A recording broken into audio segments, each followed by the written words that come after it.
ceinture au niveau de mon dos. Et la ceinture m'entoure. Je vois que tu as comme au niveau des terres qui t'embêtent. Souvent, tu te plains de cette couleur-là. Amen. Regarde ça. L'opposition prophétique. Ça attrape toujours. Je parle en ce papa. Avance. Mais bien taper pour nous.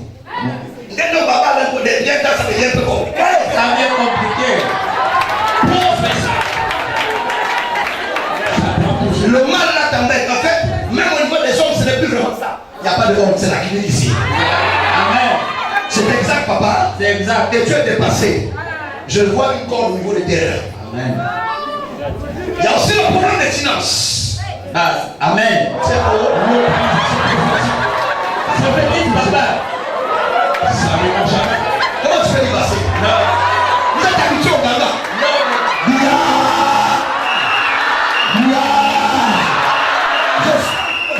Depuis près d'une année, une sécheresse financière. Tu as du mal à faire le même. Ça fait près d'une année, l'affaire de l'argent devient compliquée pour toi. Amen. Regarde ça. Moi j'avais dit que c'était la vie ici, on prophétise sur plus de nous. Donc c'est vous qui avez mappé pour elle. Alors qu'on localise, c'est que c'est pour nous. Allume le radar, papa. J'allume le radar, il est déjà arrivé. Chabrakatara. Je suis voisin d'un camarade qui me fait ça. Donc derrière la maison, c'est une piste. Amen. Nuit et jour, les gens passent là. Dans la sorcellerie. Amen. C'est pas la cause d'un chaleur qui dit pas son nom. Tu ne comprends absolument rien. Je ne connais pas le monde là. Tu ne peux pas connaître le monde là. Ne t'arrête pas pleurer, tu vas ici.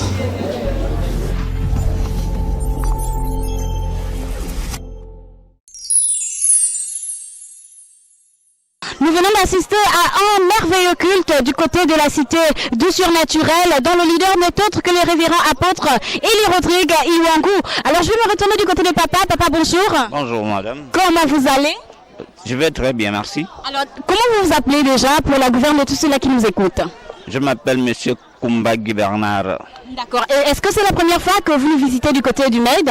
C'est pour la seconde fois que je vous visite du côté du Med.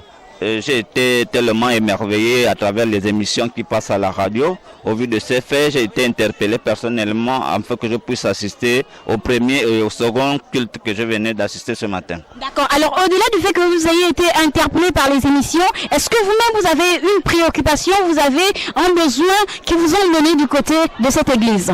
Effectivement, j'ai des grands besoins qui m'amènent du côté de cette église. Au vu des révélations, au vu des témoignages qui se font chaque jour, moi-même j'ai tellement des problèmes qui m'habitent dans moi, qui habitent dans ma famille, qui habitent dans ma postérité en fait.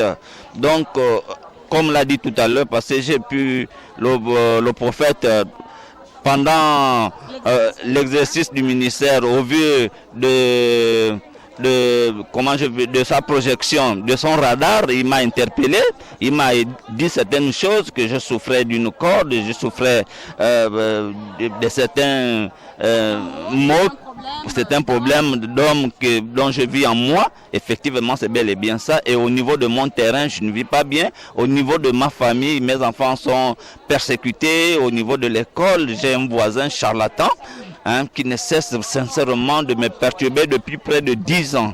J'ai eu à perdre des enfants sur ce terrain. Donc partout où je suis passé, c'est bel et bien ce monsieur qui a été toujours invoqué. Donc tout ça, au vu de ce dont j'entends, au niveau de la radio, au niveau des témoignages, m'interpelle vivement afin que je puisse vraiment m'enraciner dans ce ministère pour que je puisse aussi demain témoigner à travers la gloire que je pourrais avoir. D'accord, papa. Alors, au-delà du fait que vous ayez écouté tous ces éléments à la radio, à la télévision, vous avez entendu les révélations par rapport à tout ce que l'homme de Dieu fait durant les cultes du côté du Med. Est-ce que ce matin, lorsque vous êtes arrivé, lorsque vous êtes entré en contact, sinon lorsque l'homme de Dieu vous a interpellé, est-ce que vous avez des regrets par rapport à ce que vous avez vu? Parce que c'est une chose d'entendre, mais c'est une autre chose de vivre. Est-ce que vous nous certifiez que tout ce que vous avez vu aujourd'hui ou tout ce que vous avez entendu à la radio, aujourd'hui, vous-même, vous l'avez vécu? C'est sans commentaire. Non comète, tout ce dont nous attendions à la radio a été d'une manière vive présentée par l'homme de Dieu. Parce que là, il n'y a aucun commentaire à faire, malgré que les gens arrivent à lui jeter des pierres pour dire qu'il est en train de faire de la magie. Sincèrement, moi, ce dont je pourrais dire ici, d'une manière claire et honnête, et qui pourrait sortir de mon cœur, nous n'avions jamais eu au Gabon un Gabonais arrivé à ce degré. Donc, en gros, malheureusement, le Gabonais n'aime jamais ce qui est bon. Ce que nous devions faire, étant Gabonais, personnellement, si j'avais des moyens qui pouvaient me surpasser, c'est de soutenir l'action de ces messieurs, afin que ça aille au-delà. Parce qu'on doit sortir, il y a un niveau, hein, il y a au moins 7 dimensions.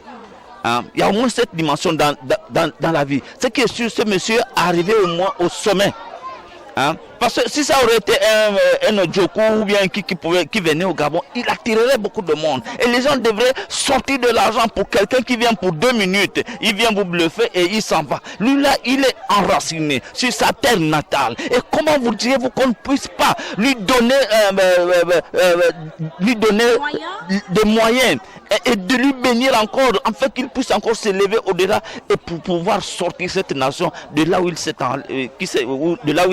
enraciné. Sincèrement, je déplore beaucoup pour ces personnes qui sont encore tarées, qui n'arrivent pas. Parce que, comme il disait à une émission, que les hommes de Dieu, entre nous hommes de Dieu, on ne doit pas se faire la guerre. Au contraire, on doit se soutenir. Chacun peut même aller vers l'autre, aller chercher la connaissance. Si tu es démuni de quelque chose, va chez l'autre prendre la connaissance. Le prof qui nous enseigne, parce qu'il a été surpassé, il a eu une connaissance qu'il est en train de nous transmettre. C'est pareil, on ne doit jamais avoir honte. Ce que le prophète a dit sur moi ce matin, j'ai pas honte. J'ai pas honte, je l'ai reconnu et non seulement je le vis. C'est tout à fait normal que je puisse le reconnaître. Je ne peux pas en avoir honte. Voilà, merci à vous, papa, et nous vous souhaitons le meilleur. Voilà, que Dieu vous bénisse. Je crie à toi de tout mon cœur.